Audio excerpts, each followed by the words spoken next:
અને રાષ્ટ્રપતિ એમ ત્રણ બનીને આપણું સંસદ ભવન બને. તો આપણે જાણીએ છીએ કે વર્તમાન સમયમાં દેશનું શાસન ચલાવવા માટે આ સંસદ છે એ સર્વોચ્ચ સંસ્થા છે. તેની કાર્યવાહી કેવી રીતે ચાલે છે, ત્યાંના જે સંસદ સભ્યો છે એ સરકારને કે મંત્રીઓને વડાપ્રધાનશ્રીને પ્રશ્ન કેવી રીતે પૂછે, જે સંસદના જે અધ્યક્ષ હોય એને માધ્યમ બનાવીને આ આખી કાર્યવાહી છે એ આપણે આજે અત્રે મોક સંસદના નાટક દ્વારા નિહાળવા જઈ રહ્યા છીએ. આવી જ રીતે પ્રારૂપ દરેક રાજ્યમાં પણ હોય છે, વિધાનસભા અને વિધાન પરિષદનું. તો આપણી ભારતીય લોકશાહી જે પરંપરા છે, આપણા બંધારણમાં જે પ્રમાણે વ્યવસ્થા કરવામાં આવી છે એવું સરસ મજાનું આપણે સંસદનું એક લોકસભાનું સરસ મજાનું નાટક છે એ આપણે અત્રે નિહાળવા જઈ રહ્યા છીએ. સૌથી પહેલા હું તમને એક સારાંશ કહી દઉં કે સૌથી પહેલા આપણે અહીંયા તમે જે બેઠક વ્યવસ્થા જુઓ છો, આ બાજુ સરકારના વિવિધ મંત્રીઓ છે, વડાપ્રધાન શ્રી અને એમના વિવિધ, હજી વડાપ્રધાન શ્રીની એન્ટ્રી થઈ નથી, જે આવવાના છે, અધ્યક્ષ પણ આવવાના છે. તો આ બાજુ સરકારના મંત્રીઓ છે અને આ બાજુ વિરોધ પક્ષ છે અને આ અલગ અલગ સંસદ સભ્યશ્રીઓ છે જે સરકારના મંત્રીશ્રીઓને પ્રશ્નો પૂછશે.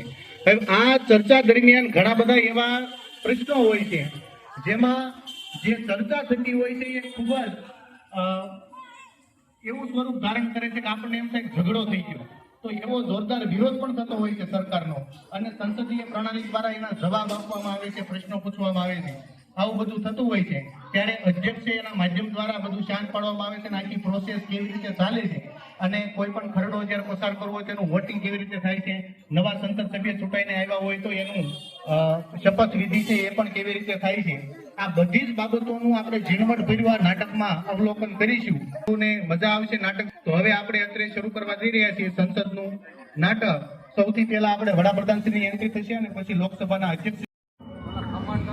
राष्ट्रीय स्तर पर राष्ट्र का समारोह और आगमन हो रहा है देश के माननीय प्रधानमंत्री श्री नरेंद्र मोदी का.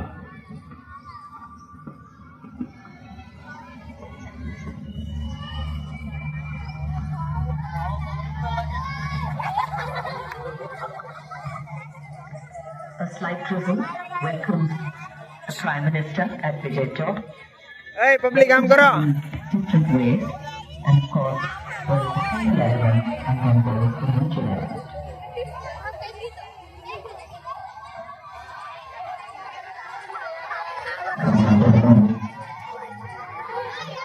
आज दोपहर बाद से ही दिल्ली में हल्की हल्की बारिश. स्वागत करती हुई देश के प्रधानमंत्री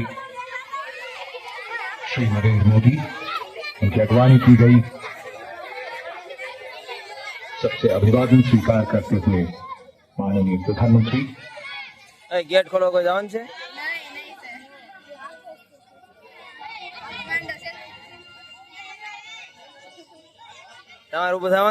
The dignitaries now await the arrival of the Vice President of India, and after that, in a short while from now, the President of India gone in. The marches and the playing of the wind instruments simultaneously is not easy, and these musicians need to practice every day to build special facial muscles and finger muscles for the perfect display that they present here.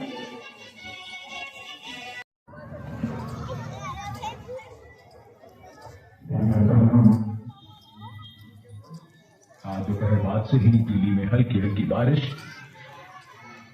स्वागत करती हुई देश के प्रधानमंत्री श्री नरेंद्र मोदी, उनकी अगवानी की गई. सबसे अभिवादन स्वीकार करते हुए माननीय प्रधानमंत्री.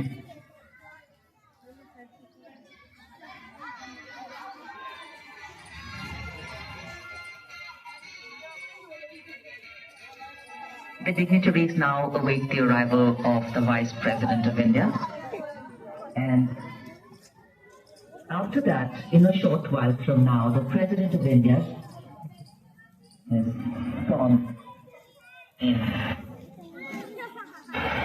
The marches and the playing of the wind. सच्ची सच्ची श्रद्धा और निष्ठा रखूंगा। मैं भारत की प्रभुता और अखंडता अक्षुण्णता रखूंगा। तथा जिस पद को मैं ग्रहण करने वाला हूँ उसके कर्तव्यों का श्रद्धापूर्वक निर्वहन करूंगा।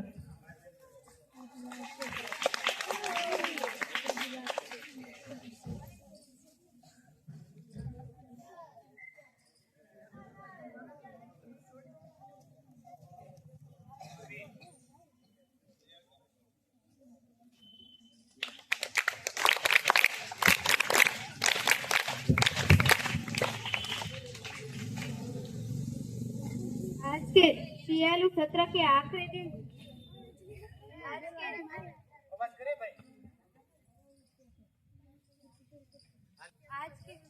दिन सदन में सरकार की ओर से 2 प्रस्ताव बिल पेश किए जाएंगे और माननीय प्रधानमंत्री उस पर अपना पॉइंट ऑफ व्यू रखेंगे। बाद में माननीय सदस्य उस पर चर्चा करेंगे। माननीय गृह मंत्री सरकार की ओर से अपना प्रस्ताव पेश करेंगे। माननीय गृह मंत्री जी। अध्यक्ष महोदय, सरकार की ओर से मैं आज इस सदन में जीएसटी बिल पेश करता हूँ। इस बिल से सारे देश में एक जैसी करें लागू हो जाएंगी, जिसमें 5%, 12%, 18% और 28% की दरें लागू की है, जो 4 स्लैब में वर्गीकृत किए जाएंगे। मैं यह प्रस्ताव रखता हूँ। क्वेश्चन 4 में आज का पहला प्रश्न जीएसटी बिल पर पूछेंगे माननीय विरोध पक्ष के नेता। अध्यक्ष जी, मैं नेता विपक्ष के नाते सरकार से पूछना चाहती हूँ कि ये जो 4 स्लैब रखी गई है, इसमें कौन कौन सी चीजें किस तराजू पर रखी गई है। जो चीजें आम लोगों के लिए जरूरी है उसे कम कर वाली स्लैब में रखी जाए और साथ ही में एक जीएसटी काउंसिल की रचना की जाए जो ये घर की लागत तय करे। भावनगर के सांसद अपना प्रश्न पूछिए। क्वेश्चन नंबर 3 माननीय सदस्य श्री अपना प्रश्न पूछिए। अध्यक्ष महोदय, मेरे मत विस्तार में जो रो थोड़ी सर्विस बात पड़ी है वो कब तक ठीक रूप से शुरू करी जाएगी। भोपाल के सांसद अपना प्रश्न पूछिए। क्वेश्चन नंबर 4 अध्यक्ष, मेरा प्रश्न भारत के पेट्रोलियम मिनिस्टर से है कि पेट्रोल और डीजल की कीमतें आसमान को छू ले इतनी बढ़ गई, इसके भाव कब तक कम हो सकेगा, रुपया सदन को बताइए। माननीय पेट्रोलियम मंत्री इसका आंसर दीजिए। अध्यक्ष महोदय, तेल की कीमतें अंतर्राष्ट्रीय बाजार के ऊपर निर्भर रहती है, इसकी वजह से यह कीमतें बढ़ रही है।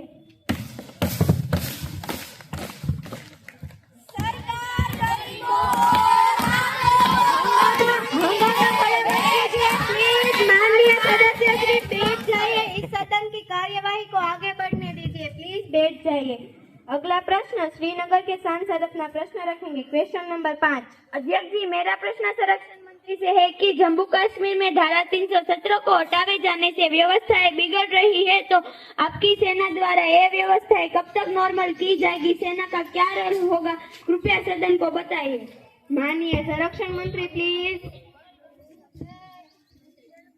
अध्यक्ष महोदय द्वारा 370 घटनाएं भारत देश के सुंदर भविष्य की नींव है, जो एक मजबूत सरकार का मजबूत निर्णय रहा है। मैं पूरे देश और पूरे सदन को आज विश्वास दिलाना चाहूंगी कि 2-3 दिनों में ही सेना अपना पूरा काम पूरा कर लेगी। देश की सेना और देश की इस सरकार पर भरोसा रखे।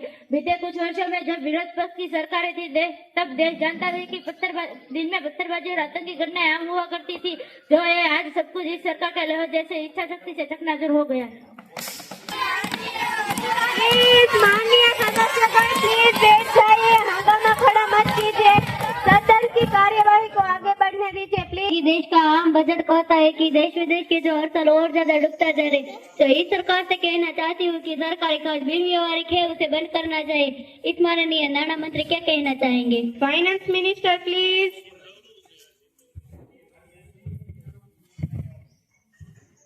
अध्यक्ष महोदय, सांसद की चिंता राज्य में यह देश के कर्ज जरूर बढ़ रहा है, लेकिन उसके साथ एफडीआई भी बढ़ता जा रहा है। आज देश का जीडीपी भी बढ़ रहा है, जो देश की प्रगति का सूचक है।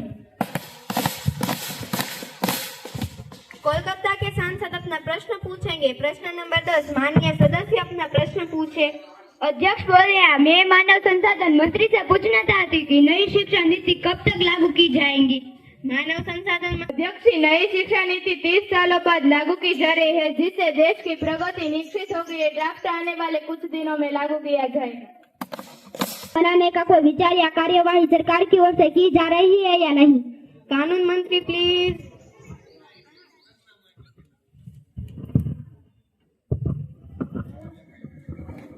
अध्यक्ष महोदय, श्री भारत में भी अमेरिका और यूरोप की तरफ पर एक ऐसा कानून बनाने का प्रोसेस चल रहा है जो ऐसी मल्टीनेशनल कंपनियों की मनमानी पर रोक लगाएगी। मुंबई के सांसद अपना प्रश्न पूछेंगे। प्रश्न नंबर 20। अध्यक्ष जी, मैं ऊर्जा मंत्री से पूछना चाहूंगी कि भारत में ऐसे कितने गांव है जहां तक बिजली न पहुंची हो। ऊर्जा मंत्री प्लीज। अध्यक्ष महोदया, मैं पूरे देश को बहुत ही गर्व से कहना चाहती हूँ, भारत में आज ऐसे कोई गांव नहीं है जहां तक बिजली न पहुंची हो। ऊर्जा मंत्री जी, आप सदन की गरिमा को झूठ बोल के लज्जित मत करिए। मैं आपको ऐसे कई गांव के नाम दे सकती हूँ जहाँ आज भी अंधकार छाया हुआ है। यह सरकार अंधी हो गई है जो सिर्फ और सिर्फ अपनी वाहवाही देख सुन सकती है। यह सरकार झूठ बोल रही है। ऊर्जा मंत्री जी, पहाड़ी क्षेत्र के ऐसे कई गाँव है जहाँ तक आज तक आप खंभा नहीं गाड़ सके। प्लीज नेता बैठ जाइए, हंगामा खड़ा मत कीजिए, सदन की कार्यवाही को आगे बढ़ने दीजिए। प्लीज बैठ जाइए। अध्यक्ष महोदया, मैं मार्ग परिवहन सड़क मंत्री से पूछना चाहती हूँ कि पूर्वोत्तर राज्यों के सड़क मार्ग नेटवर्क की कोई योजना लागू की गई है कि नहीं। मार्ग पर मंत्री प्लीज। अध्यक्ष महोदया, पिछली सरकारों में पूर्वोत्तर राज्यों के विकास को ध्यान नहीं दिया, जिसकी वजह से आज हम विकसित भारत जैसी सड़क का नेटवर्क तैयार करने में लगे हुए। मैं आप सदनों का हाथ व्यक्त करना चाहूंगा कि इन 5 सालों में पूर्वोत्तर के सभी राज्यों को इस योजना का पूरा लाभ मिल पाएगा। जयपुर के सांसद अपना प्रश्न पूछे। प्रश्न नंबर 50। मैं रेल मंत्री से पूछना चाहता हूँ कि दिल्ली मुंबई कॉरिडोर बन रहा है, उसमें रेल मंत्री का आधुनिक किरण हो रहा है, सड़कें भी नहीं बन रही है। जयपुर। माननीय रेल मंत्री प्लीज। अध्यक्ष महोदया, मैं शासन जी को बताना चाहूंगी कि जयपुर को रेल और सड़क दोनों सुविधाएं अपडेट होकर मिलेंगी। ये दिल्ली मुंबई कॉरिडोर से देश को समय की बचत और खर्च की बचत होगी और देश के जीडीपी में भी बढ़ोतरी होगी। रायपुर छत्तीसगढ़ के सांसद अपना प्रश्न पूछे। प्रश्न नंबर 60। प्लीज सदस्य श्री अपना प्रश्न पूछे। माननीय अध्यक्ष महोदया, मैं सीधा प्रधानमंत्री से पूछना चाहती हूँ कि देश में जो महंगाई बढ़ रही है उस पर आपका क्या प्रयास करेंगे। आज आम आदमी की जेब में खर्च करने के लिए लिक्विडिटी कम हो रही है, महंगाई से जनता त्रस्त है, तेल की कीमतें आसमान छू रही है, प्याज आलू दालें सब कुछ महंगा हो रहा है। इस सरकार ने गरीब और मध्यम वर्ग की कमर तोड़कर रख दी गई है, तो आप घरेलू गैस और सीएनजी पीएनजी गैसें भी दिन प्रतिदिन महंगी करे जा रहे हैं। आप गरीब और अमीर के बीच में जो असमानता की खाई है उसे और गहरी करे जा रहे हो। अध्यक्ष जी, मैं सीधा प्रधानमंत्री से ही जवाब चाहती हूँ, महंगाई कम की जाए। माननीय सदस्य, इस दिन के आखिरी सेशन में प्रधानमंत्री प्रधानमंत्री जवाब दे। माननीय सदस्य प्लीज बैठ जाइए। नेता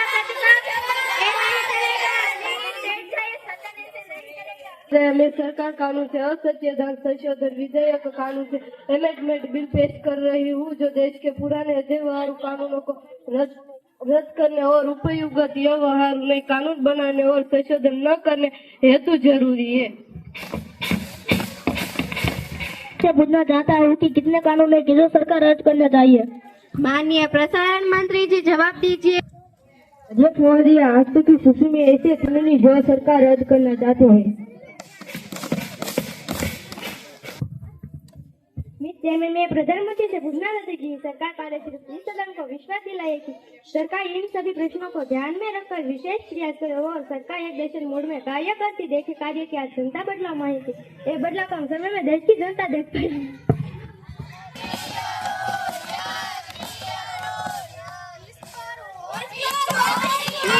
माननीय सदस्य प्लीज बैठ जाइए।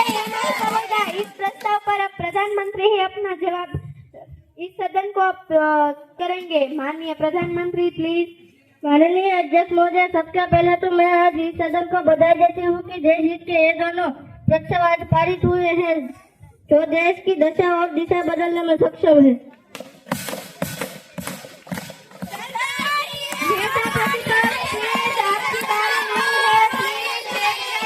प्रधानमंत्री जी बोलिए। माननीय प्रधानमंत्री जी आप बोलिए प्लीज। माननीय, मैं नेता प्रतिपक्ष की पीड़ा समझ सकती हूँ कि सरकार के अच्छे कामों को सपोर्ट भी नहीं कर सकते को हरा भी नहीं सकते, इसीलिए सिर्फ हंगामा खड़ा कर रहे हैं।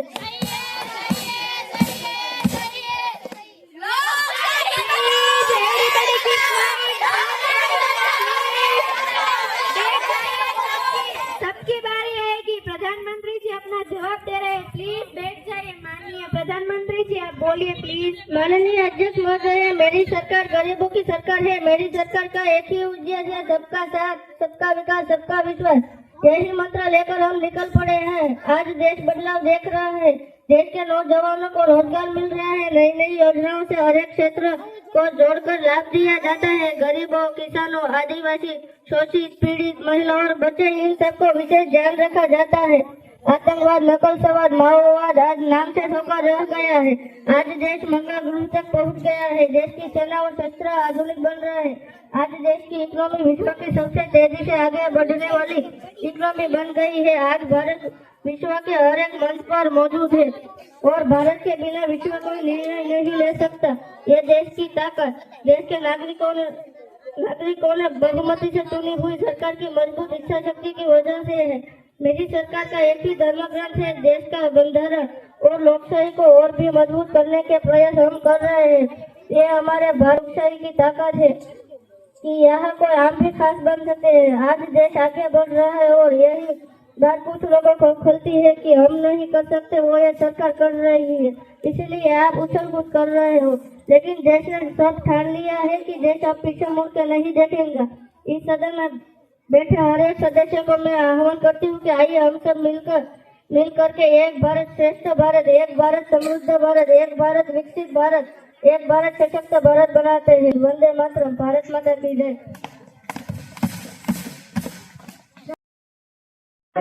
जय हे भारत भाग्य विधाता, पंजाब सिंध गुजरात मराठा, द्राविड उत्कल गंगा, विंध्य हिमाचल यमुना गंगा, उच्चल जलधि तरंगा। तब शुभ नामे जागे, तब शुभ आशीष मांगे, गाहे तब जय गाथा। जन गण मंगल दायक जय हे भारत भाग्य विधाता। जय हे जय हे जय हे जय जय जय जय हे।